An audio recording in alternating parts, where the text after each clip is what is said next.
works out. We'll take a little 5-minute break halfway through, but we've got to be here for 90% of the class, so I don't want to make the break too long. Today, this is the top 10 buyers secrets to working with buyers class. I'm sure there's a lot more than 10 here, but we got to have catchy names for these to pique your interest. So that's what we're doing today. I've got a long list of really great tips, and I guarantee you, even if you're an experienced agent, you're going to take away at least 2 or 3 things that you say, oh my God, I was doing it that way based on this new information. I'm going to change how I do it, whatever that is. Newer agents, you better take notes. I will also, if you want, send out the course materials. People usually ask me for that, so I'll send it out. But there's so many good tips here, things that they don't teach you in real estate school, and things, little tricks to working on the MLS that are going to help you do a better job with your buyers. Especially now, buyers are so hungry for inventory, and what's happening is they are seeking out listings everywhere because they're 100% sure that what you're sending them isn't comprehensive. So I'll get into that in a second. So here, I'm going to actually start with a poll question. And so this will be a good test to see if the poll questions are working well. All right, so I just launched poll question number 1, and I'll leave it up for a while. Good, I see a bunch of people answering it already. You may have to tap the screen, I'm not sure. Basically, it's just asking, I'm kind of curious how long you've all been licensed. Kind of get an idea of who's in the room here today. Okay, wow, a lot of 1 to 3 years. That's about 30% so far. I'll leave this poll question up for a little while. But again, so make sure you answer all the poll questions, guys. I try tapping on the screen. Anyone who's seeing the poll question, maybe you can give some pointers here as to where to find it. There's always a couple people that are unable to find the poll question. So if you're chatting and asking Q&A, that's another way I can verify your attendance, but it's not the easiest way. So please do endeavor to answer the poll questions. I see Lori's having trouble finding it too. Just tap around on the screen. Anyone who's it says poll questions come up on the screen. Okay, well, I'll leave it up for a little while. You guys can poke around and try and find it. Yeah, it looks like about a third of you are 1 to 3 years, and a handful of you are 30+ years. Like I said, I was licensed in 2008. Okay, well, very good. By the way, guys, one more thing I'll mention. I'll stay here during the break, and Angela and I are going to field questions, and then I'll also stay for a few minutes after the class if anyone has questions for me. But we're at 12:09, so I'm really going to start pushing now because we have a lot to get through. So again, this class is all about working with buyers, and one of the things I wanted to talk about was how it is now a seller's market, which means no inventory. Buyers are hungry for houses, and there's nothing available, and I'm sure none of you are experiencing getting outbid on houses or multiple offers. None of you are experiencing that, right? I'm just waiting for the chat box to fill up because it's tough out there. If you're working with buyers, it's really tough out there. So I've got some tips here to kind of help you rein in your buyers, help them find more houses. There's a couple of things that you're going to just say, wow, I can't believe I didn't think of this. So one of the things I talk about is this whole FOMO thing. Is everyone familiar with FOMO, F-O-M-O?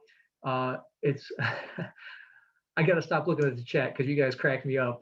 Taylor just cries. Taylor, I don't know if you're. That's one of those names. It can be a boy or a girl, but Taylor cries him or herself to sleep over it. Yeah, fear of missing out. Exactly. FOMO is fear of missing out, and so our buyers are so worried about missing that potential house that's for sale that they're going on Zillow and Realtor.com and everywhere, and they're convinced that the searches you're setting up are not comprehensive. Thanks, Taylor. I'm so sorry about that. I'd never met you or talked to you, so I don't know.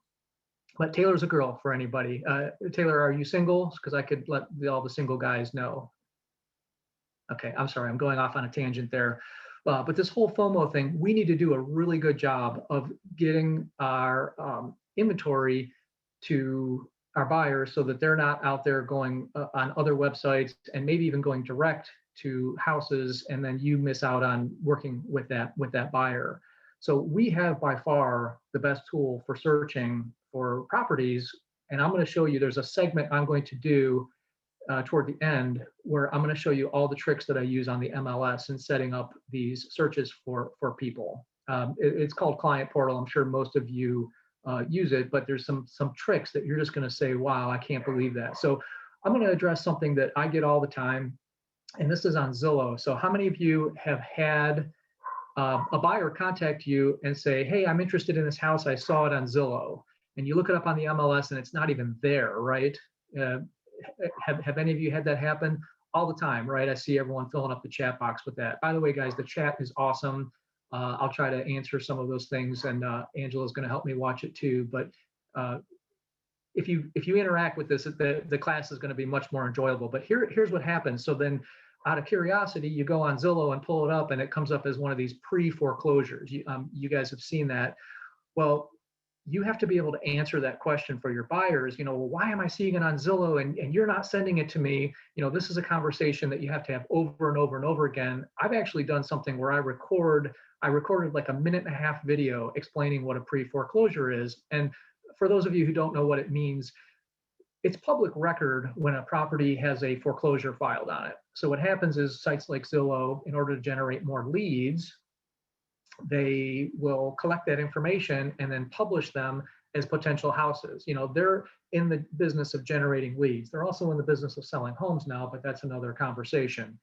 So what happens is those properties appear on Zillow, your buyers go on Zillow, they find it, and they reach out to you. They reach out to Brandon Fleming and say, hey, Brandon, I see this house on Zillow. How come you didn't send it to me in your MLS search? And then you have to explain to them, look, it looks like that's a pre-foreclosure. That's something that has had a foreclosure filed, but it's not really for sale. The only way you can buy that house is if somehow you were able to reach out to the owner directly and say, hey, I noticed your house has a foreclosure filed on it. Can I buy your house? Awkward, right? So you have to be able to explain these things to your buyers, though. And the other thing is, I saw some people say this, it's outdated information and it's not as accurate. So we need to make our buyers confident in us that we are giving them the most up-to-date information and the most comprehensive information. So later on, I'm going to get into that whole setting up of searches. All right, so another thing I want to talk about, I'm going to switch gears here. I'll get to the MLS stuff in a minute. By the way, if you have questions, drop them in the Q&A. Angela, I'll pause for a second to see if there's any questions on that so far or anything we need to address. By the way, I haven't seen any questions that. Okay, I was just going to ask you if you're able to unmute, so I don't have to click that every time. That's great. Yeah, no, I think thank you. Thanks. Good. Okay. All right, so wonderful. So now let's talk about, let's change gears and talk about open houses. So especially now in a seller's market where inventory is pretty low, I'm here to tell you that I think open houses are a great way to generate business. We did a little class a couple of weeks ago about how to generate seller leads from an open house also. But here's the catch with the open houses. Of course, the homes don't stay on the market very long, so you've got to do them early. But we want to make sure that when we do an open house, do it very early in the listing, and then make sure you're preparing your buyers for how to handle open houses, because when they're hungry for listings, they're going to go to other agents' open houses. And I'm going to divert the conversation to something called procuring cause, and this is always a slippery slope because I always like to make sure agents understand what this is all about. But we could spend an hour talking about it, and whenever I go down this road, agents are all chiming in, and it is a very convoluted conversation to have. So please don't misconstrue the things I'm saying here. I just want you to be aware of what procuring cause is and how it can affect you. So first of all, procuring cause is basically who's eligible to get paid for selling a house. So let's just say, and I'm sure this has never happened to any of you, you're working with a buyer for 6 months during this tough market, and then you get the call and they say, hey, you know what? I was out this past weekend. I wandered into an open house, and Joe Schmo, the realtor, was kind enough to show me around, and we loved it. We'd like to write an offer. So now you're in this awkward position of Joe being the one who showed them the house. And, what do? Technically, if things went haywire and you wrote the offer and sold it, that agent could lay claim to the commission. So I see Denny talking about exclusive agreements. If you're talking about buyer agreements, Denny, we're going to get to that. That's actually a topic coming up that I'm going to get to, buyer agreements. Um, Someone's saying this is where we go. I see people saying, what if you give the agent, if they give the card? I'm going to talk about all this. So first of all, the buyer agreement, let's circle back to that. So let's say you're working with buyers. What I'm saying is you have to educate them how to handle it. So if I walk into an open house, or my buyer walks into an open house and said, hey, here's Mike's card, I'm working with him, is it okay if I come into your open house? As an agent, a listing agent who's holding a house open, your answer is, yeah, come on in, okay? But you really have no duty to honor that agency agreement. Now, I'm here to tell you, a lot of us do. A lot of us do, especially if the agent has called ahead or emailed ahead and said, I can't make it. Will you honor my agency if I send my buyers to your open house? We want to work together, guys. Obviously it's a competitive business, but it doesn't have to be cutthroat. But here's the problem. To answer the question about, well, what if they give them my card? I mean, if that was the case, then I would just hand my buyers a bunch of cards and say, hey, go to a bunch of open houses, let me know when you found something, and we'll write an offer. Now, Pamela is mentioning ethically you should honor your fellow agents.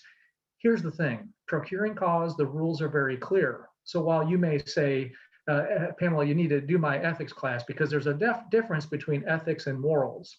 If your buyers go into an open house and see that house with another agent, and then you write an offer, technically by procuring cause rules, that agent is procuring cause, not you. I mean, period. It's black and white. I've seen it dozens of times in arbitration and on grievance committee. So, I'm on the board, the ACAR board, and I'm also on grievance committee. And I'm here to tell you, just hoping and trusting that your fellow agents are going to honor that isn't enough. And if they don't honor it, really, they're not breaking any rules. Like I said, this is a competitive business. Now, let me paint another picture for you. I'm gonna tell you a story, and maybe this will change your view on this and not think that I'm a jerk. I mean, you may think I'm a jerk anyway for even saying that this is a possibility, but I'm here to tell you it happens. So let me tell you a story. This actually happened. As agents, we do open houses, right? We invest time and money advertising it. We sit for hours. We might do some prospecting beforehand. So I know of an agent who did an open house, spent hours on a Sunday, money and time before promoting it. Buyer comes into the open house. The agent shows them around, talks to them for 45 minutes. They're extremely interested. Next thing you know, an offer comes in from another agent. Okay. And actually, there was more to the story. They actually talked about it. They actually talked about having it. Well, we've been working with an agent, but we really like you. We'll let you know. Okay. Well, what ended up happening was they wrote the offer with another agent. That agent never even came to the house. Okay. They wrote the offer, eventually got it accepted. And about 5 days later, the first time that agent ever set foot in the house was for the home inspection. So now I'm going to pose the question here. This is not a poll question, but I'm kind of curious to see what you guys say in the chat box. What do you think? I mean, who's procuring cause in that case? So at the end of the story, they ended up working out a referral fee. Chad says, my buyer, my sale. I'll tell you what, Chad, you would lose that if it went to arbitration, and Renee is saying split the deal. Certainly if we work together, that's better. But there are times, actually, I know what happened on this one. The agent reached out and said, hey, just pay me a referral fee and we'll let this drop. And the agent said, I owe you nothing. I'm not giving you anything. So even though they didn't show them the house, they didn't even show up until the inspection, they were not willing to pay any kind of referral fee. So guys, I know I'm causing all kinds of controversy and we're only 20 minutes in here, but I guess what I'm saying is you need to be aware of this. You need to be aware of this and educate your buyers, because if they walk into an open house without you and you don't show them the house, Sherry, that's not true. The buyer doesn't get to choose. The buyer doesn't choose who gets paid. The buyer can choose who they want to work with, but the buyer doesn't choose who gets paid. So you're only partially right. I mean, you can't force the buyer to work with one agent or the other, but the buyer doesn't choose who gets paid. Yeah, Mark, Mark says you snooze, you lose. Guys, it's part of our business that no one likes to talk about. I like to spend a couple minutes on it because it does suck. You know, if you're an agent and you've been working with a buyer for 6 months, they wander into an open house and they buy that house, say they write the offer with the agent sitting the open house. You know, especially if they don't know any better. A lot of the public don't know how we get paid. So here I did. I promised I wasn't going to go down rabbit holes and do all that. But guys, there's a lot of reasons why not understanding open houses and procuring cause and not educating your buyers about it could be trouble. Okay, and that's the whole point of it. I will tell you that, you know, handing them your card is better than nothing. But what's even better is train them to call you. Say, hey, Mike, I see this is open on Sunday. We're just going to go to the open house. Okay, that would be my cue to say, you know what? How about let's do one better. Open house is 1 to 3. Let's go at 11 before 20 people go to an open house, and maybe we can write an offer before the open house. I'm sure I've lit fires here in the chat box. Angela, I'm almost afraid to ask you if there's anything worth discussing there, because again, I know this is a total rabbit hole, but we can talk more about it either during the break or after class. I need to move on to another topic here. But again, guys, know the rules and educate your buyers about open houses. Here's another one. How about for sale by owners? I'm sure this has never happened to anyone. You've been working with a buyer for 6 months. Next thing they do, call you up and say, hey, Mike, great news. I wrote an offer on a for sale by owner. I had something similar happen. I was early in my career. I was sending someone houses in the MLS, and then they called me up one day and said, hey, Mike, thank you so much for sending me those listings. We actually drove by one of them. We loved it. And so we called the number on the sign. We saw the house and we made an offer. Whose fault is that? That was my fault for not educating that buyer. And also, apparently, I wasn't following up with that buyer often enough. Now, that was back in like 2010 when, you know, there was a lot of inventory and it was a much different market. But that was my mistake. So same thing with for sale by owners. If we educate our buyers the value that we bring, that this is a complicated process buying a house. And I know that buyers are starting to think less and less, that we're needed less and less. You know, what do? We open doors, right? No, there's so much more. You guys who've been doing this for a while, think about all the problems you solve, all of the guidance that you give your clients. There's so much value that we add that you could tell them, look, even on a for sale by owner, bring you value. I can help you. Even if the seller isn't willing to pay a commission, that's when we get into the buyer's agreement. And it was Denny, I think, who brought that up, and we're about to get to that. But you know, you could have the buyer pay you a commission, even a reduced commission, because guys, face it, if they're going to walk in and buy a for sale by owner, isn't it better to get something for all those months of effort that you've had than nothing? So FSBOs depend on buyer's agent doing all the work. Yeah, and unfortunately, we're usually doing all the work for a reduced fee. Hopefully you guys are getting some enjoyment out of the chat. I'm going to go back through and read it later, especially during the procuring cause part of it. So that'll be fun for me. Let me just make sure I hit all my notes. And Angela, I'm going to pause if there's any questions. Again, guys, questions in the Q&A, chat in the chat. There are a couple questions about agency and registering your client during the open houses. Okay, can you sum up the questions for me? Yes, so it's, you know, if you're already working with somebody, it says if the buyer agency was protected when you registered your client with the listing agent for the open house. Yeah, so that's right. That is good practice, guys. If you know your clients are going to go to an open house, and especially if you're dealing with great agents like Angela Vicarel from Remax and Mike Ferrante from Century 21, none of us are going to say, no way. If your client comes in, I'm taking them. I'm going to write the offer. There's very few agents that are like that. The problem is that when you don't reach out, you know, and again, the scenario I painted where the agent puts in all this work, all these hours, and then you just expect them, you know, to just honor your agency. Some agents will, but not everybody, guys. You know, it's tough. It's a tough market out there for buyers agents. But so yes, register and get back in writing. Yes, Mike, I got your email. That's no problem that you can't be there. I'll be there from 1 to 3. Just tell them to mention you when they come in. And yes, I will honor your agency. Get that in writing. What else we got, Angela? Anything else? Yes, having a class on agent relationships. Okay, I'll consider that. It's a little bit of work to get these approved, but I'm always looking for new topics. By the way, guys, you know, I forgot to give you my contact info. If you have thoughts for classes or have questions that you want to ask offline, I'm Mike at 21mike.com. In fact, let me drop that in the chat box real quick, and I'm actually going to give you my cell phone number here.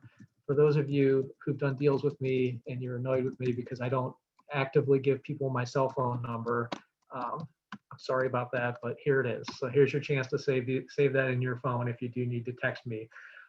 Okay, so if you have questions or ideas for classes, you can hit me up offline, Mike at 21mike.com or 216-571-8499.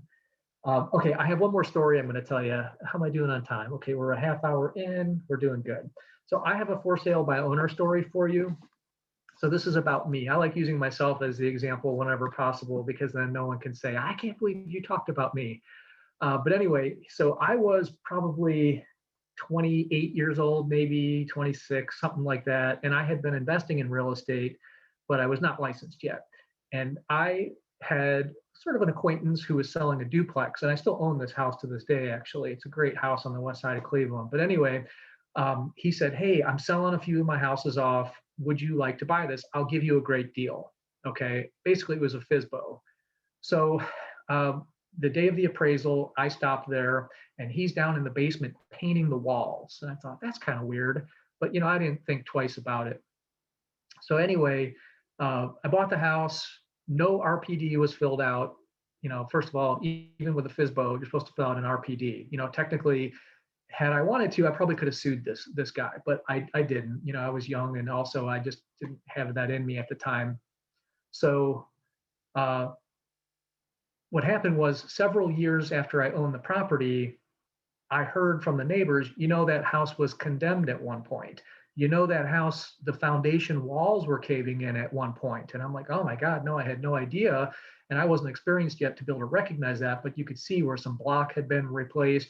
Well, fast forward a couple more years, other walls start caving in. And so it cost me thousands to fix these walls. And here's my point. Because I didn't have representation, because there was no RPD and I didn't have the opportunity to really look into those things, it cost me thousands of dollars later. So, you know, again, knowing stories like this, it helps you demonstrate your value to buyers. And, you know, same for the seller. That seller could have been sued by the buyer, me in that case. I didn't sue him, but anyway, he really opened himself up to liability by not disclosing all of that.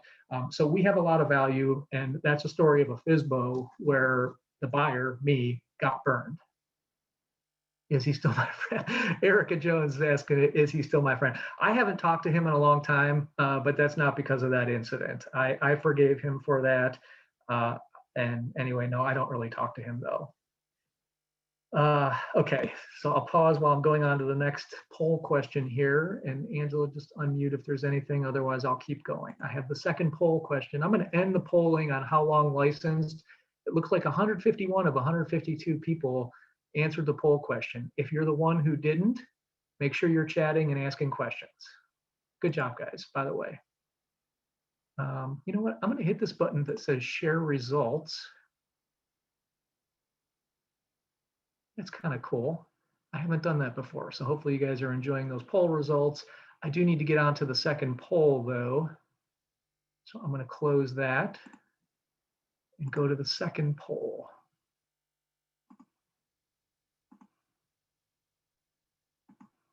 This one's for you, Denny.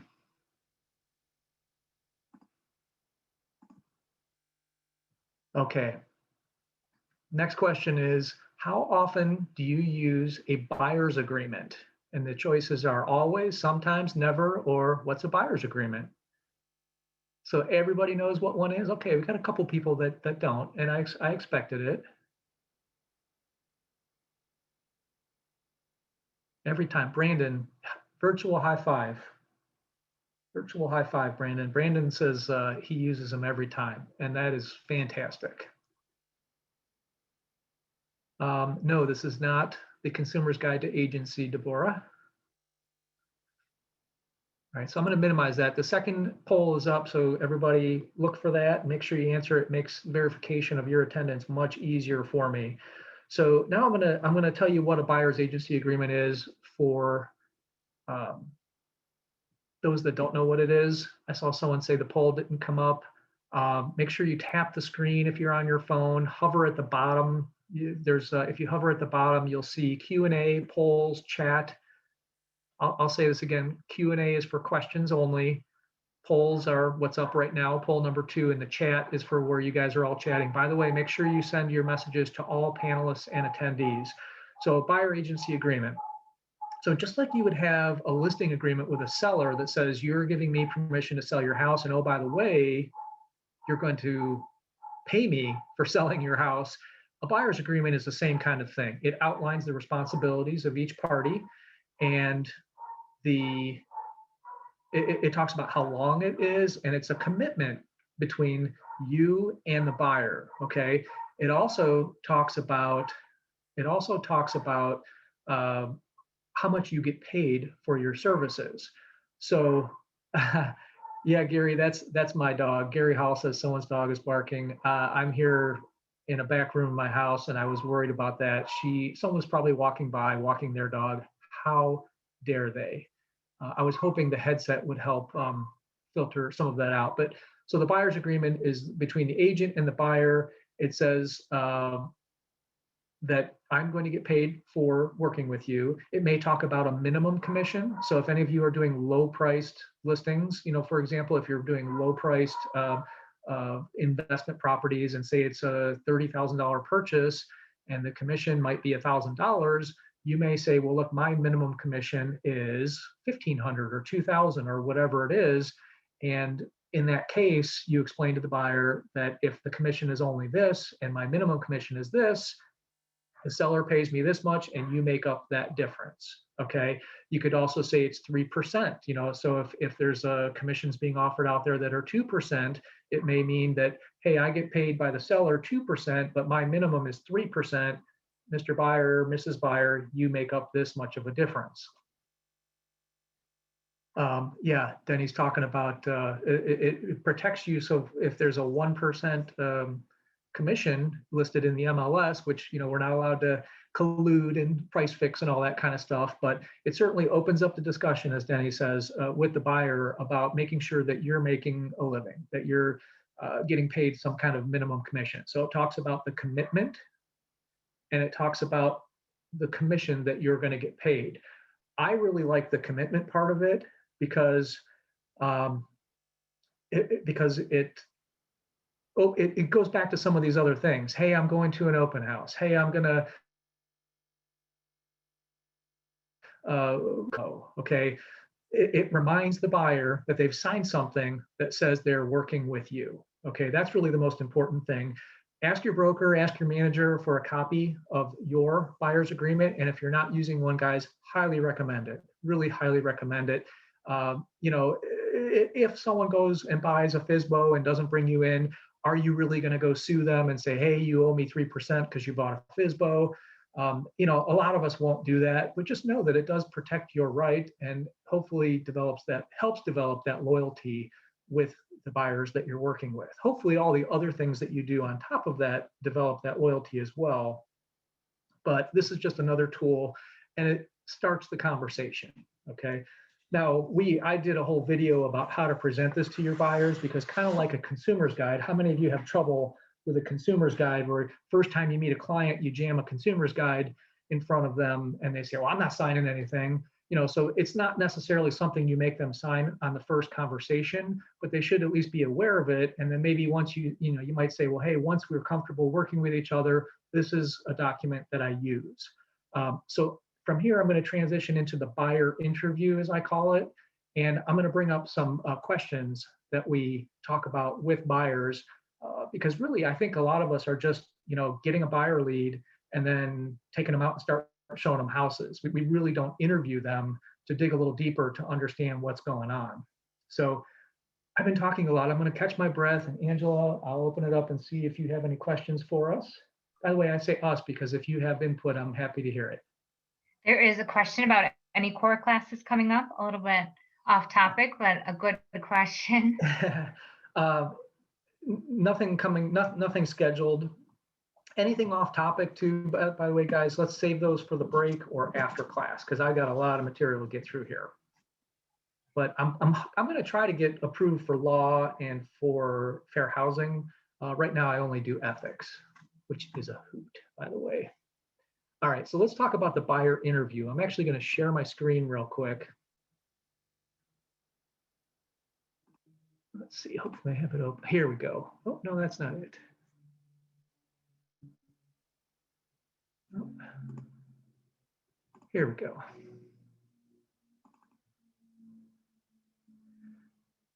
Okay, so I'll send this out to you guys. And, again, you don't have to ask all these questions. Hopefully you can see the screen. If you're on your phone, you probably can't, but I'm just going to briefly read through these, and you can kind of understand why you'd want to have this information when you're working with a buyer, because, if you're just starting to show people houses, you may not really understand their needs as well as you ought to. So, basic questions to ask your buyers during this interview process: when are you ready to move? Have you ever worked with a realtor, or have you seen any homes with a realtor or that realtor? So they may tell you, yeah, I was working with someone, I wasn't happy for whatever reason, and I'm changing. Okay, so that's an important conversation to have, because what if the only reason they're not happy is because they've been outbid 3 times? Was that the fault of the other realtor?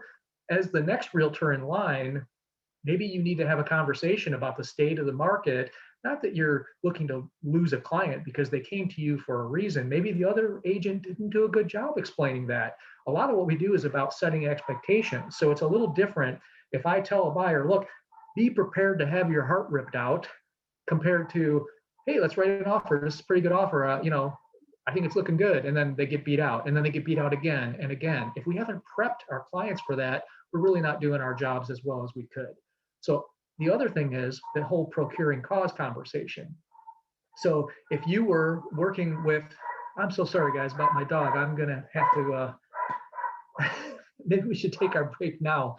But anyway, hopefully you can hear me over the barking dog. But if they saw a house with that other agent, you could get involved in a sticky procuring cause conversation. Question number 3, have you signed a buyer's agreement with another realtor? Really, really important. Okay, we should always be asking that, because if they have signed an agreement with someone else, we don't want them to have to owe 2 commissions. Angela, is it, should I take a 5-minute break here and do the break now, or do you think it's okay? It's not that bad on my end. I think we can still hear you. Okay. 3 is, have you done a buyer's agreement? Number 4, are you working with a lender? And if they say no, obviously you refer 1 or more lenders. We like to refer in 3s, right, guys? You've all heard that. Try to refer in 3s so that no one can ever accuse you of pushing all your business to one vendor. Okay, that's really important stuff. If the answer is yes, hey, great. Can I get a copy of that pre-approval letter, and then explain the importance of that? Question number 6, what questions did they ask? Like, how qualified are you? There's a difference between, oh yeah, we ran your credit score, you told me how much money you make, and here's your pre-approval letter, versus, yeah, I gave them all my documents and they've done a desktop underwriting approval. There's a lot of difference there. So really understand that and how well qualified they have been. Would you give me the contact information for the lender? I want to make sure that we're on the same page. For example, when a lender does a pre-approval, if you're telling them you're buying in Cleveland, let's say, they may assume $100 to $150 a month in taxes. But if you shift gears and start selling them or showing them homes in Shaker Heights where the taxes are really, really low, that may change the pre-approval. So it's good to have that open dialogue with the lenders to understand how much they've allotted for different costs, like property taxes. Number 8, if no, do you need referrals for mortgage? Number 9, how long have you been searching? I mean, that's really a good question to kind of understand where their heads are. Hey, we just started versus, yeah, we've been doing this for 8 months and we've been outbid 5 times. That's a little different, right? How have you searched for homes? Are they the ones who are scouring Zillow and looking at those pre-foreclosures? What price range have you been approved for? What price range are you searching for? What areas, the size of the home, bedrooms, bath, garage, etc. What size of the property? Is there anyone else I should know about that will be making the decision with you? There's nothing worse than having a house ready to write an offer. Oh yeah, we got to bring our parents by. That's how many of you have had a deal killed by the parents or killed by the brother-in-law. We want to know who the decision makers are, and maybe styles of homes. And remember, guys, when you're asking these questions, especially on the attributes of the home, it's what do you want and what do you don't want. Okay, and this will be important when I get into the MLS stuff. Okay, I'm going to stop my share for a second. I bet there were a lot of great comments in the chat. I can't see the chat when I'm sharing my screen, but I'm sure you guys had a lot of great stuff. Looks like there might be some questions. Angela, anything, or should I keep moving? I think you can keep moving. Great, thank you. Okay, so those are the questions. So now I'm going to start segueing. Let's see, we're 12:42. Okay, we're good. I'm going to start kind of segueing into this whole MLS thing. We're going to take a break right before I pull up the MLS and show you these really cool tricks that I've learned over the years, little things to help you get your buyers more houses to view. And you're like, Mike, I know how to use the MLS, right? But I'm telling you, there's a couple of things that I'm going to show you that you're going to say, oh my God, I never thought of that. In fact, I was just goofing around today and I realized a mistake I'm making. I'm going to show you something that's going to blow your mind. So that's just a little teaser. But how many of you talk to your buyers and they say, I'm looking for 3 to 4 bedrooms in the 100 to 200,000 range in this area? Okay, that seems pretty straightforward, right? But if you put in your search 3 to 4 bedrooms, Brandon says, good luck. It depends on the area, Brandon. But if you put in 3-4 bedrooms, what if there's a 5-bedroom house? Is that going to come up in that search? Of course not. Okay. And I'm going to show you on my screen on the MLS how to actually do these things a little better. But this is where asking questions becomes really important. Okay. So here's an example. Let's say someone says, I got to have 4 bedrooms. What kind of question might you ask them? Okay, and I'm going to pause for a second while I let that sink in, because I'm going to answer it, but I'm just kind of curious if anyone thinks the way I do. I need 4 bedrooms, Mike. What kind of question might you ask that buyer? Why? Why do you need 4 bedrooms? Who was it? Who said that? Oh, it's already got. Someone said, is the 4th bedroom for like a work or study area? Right, exactly. So a 3-bedroom that has an office might be listed as a 3-bedroom. So that's an important question to ask. Does it have a finished basement? Will a den work? You guys are awesome. So I know a lot of you have been doing this and you know some of this stuff, but a lot of people aren't asking these right questions. Okay, how about this one? I want a 2-car garage. A follow-up question I would ask is, so if I found you the perfect house, but it had a 1-car garage, would you not want to see it? Would you not buy it? Someone else is mentioning 1st floor bedrooms. That's a great question to ask. Clarify, where are the bedrooms? But back to the garage. So if I had a perfect house for you, but it only had a 1-car garage, would you not want to see it? Okay, because here's what's going to happen to you guys, and I don't want this to happen to you. You're going to set up a search for 2 or more car garage. Your buyer's going to call you up one day and say, hey, Mike, I bought a house. It's around the corner. It was 3 bedrooms, 1-car garage on a slab, even though they told me 4 bedrooms, 2-car garage, and no ranches on slabs. That's what they go and buy. So the reason that's never happened to you guys, right? But seriously, you got to ask these questions and push it a little bit, because they're going to go off the reservation and end up buying something without you because you didn't send them the house that met their criteria and they didn't realize it. Must-haves and can't-haves. I saw someone say must-haves. So must-haves and can't-haves. Push those questions a little bit and say, why do you need it? Tell me more.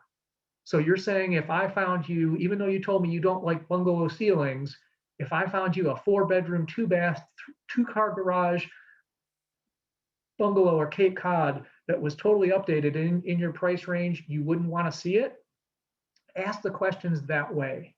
Because if you exclude those things from the search, I guarantee you one day you're going to have a buyer who calls you up and says, hey, great news, I bought a house and it was a bungalow that I told you I didn't like. Okay. Anything, any questions or comments that we should address, Angela? No, I think we're good. Good. Okay. I just like to pause here and there. Here's another one. How many of you guys have buyers that say, I got to have a ranch? What's a good follow-up question for that one? My voice is getting tired. So Angela, I know I didn't warn you about this, but I'm gonna put you on the spot. I got to have a ranch, Angela. What might you ask? Well, someone's saying, Would a bungalow do? Bungalow, Cape Cod, exactly. Because what are they saying? If they say I got to have a ranch, what might they be telling you? Ah, someone's got it there. A bunch of people saying, I need a 1st floor bedroom and a 1st floor bathroom. Yeah, exactly. You might say, do you also need 1st floor laundry? You guys are great in the chat here. This is really awesome. A lot of smart people here. You guys should teach the class. So yes, are you telling me that you need a 1st floor bedroom and 1st floor bathroom? Because if that's the case, maybe we should also look at Cape Cods and bungalows, because a lot of them have 1st floor bedrooms and bathrooms. And maybe I can open up your search a little bit, because again, that's what's going to happen. They're going to be on Zillow looking at houses, and then they're going to end up buying a house from somebody else or going to a FSBO or something because they feel that FOMO. Remember, I started off with FOMO. I'm coming back to that. They're going to fear that they're missing the house that they might want to buy because you didn't push the questions enough. Exactly. All right, let me just check my notes here, make sure I didn't miss anything.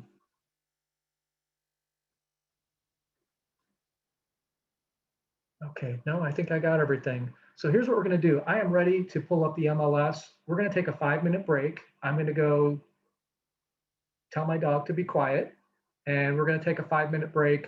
So you guys, if you got to hit the restroom, grab a drink, whatever, I'm going to get a drink of water, and I'm going to hang out here and answer any questions, especially if they're off topic. So 5-minute break. It's 12:48 by my clock.